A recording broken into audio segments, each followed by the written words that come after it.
দর্শক, আপনারা যেমনটা জানেন, ভোট উপলক্ষে কিন্তু বাংলাদেশের যে আধা সামরিক বাহিনী, বিজিবি, সেনাবাহিনী, পুলিশ, র্যাব সহ মোটামুটি সকল ধরনের আইন শৃঙ্খলা রক্ষাকারী বাহিনীকে আসলে মাঠে নামানো হয়েছে। তো এই মুহূর্তে আমরা দাঁড়িয়ে আছি ঢাকা বিশ্ববিদ্যালয়ের ভিতরে চারুকলায় যে ভোট কেন্দ্রটি দেওয়া হয়েছে সেই ভোট কেন্দ্রের সামনে, এবং এই ভোট কেন্দ্রের সামনে কিন্তু আসলে এই মুহূর্তে আসলে টহলে আছে বাংলাদেশ বর্ডার গার্ড, বিজিবি।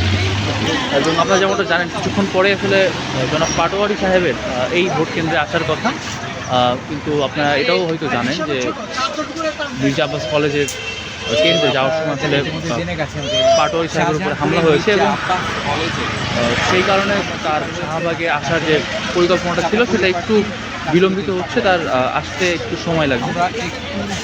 দর্শক, এই মুহূর্তে আমরা একটু ভিতরে প্রবেশের চেষ্টা করি এবং ভোট কেন্দ্রের বর্তমান পরিস্থিতিটা আপনাদেরকে দেখানোর চেষ্টা করি। যেমনটা দেখতে পাচ্ছেন যে ভোটারদের উপস্থিতি কিন্তু দেখা যাচ্ছে। এবং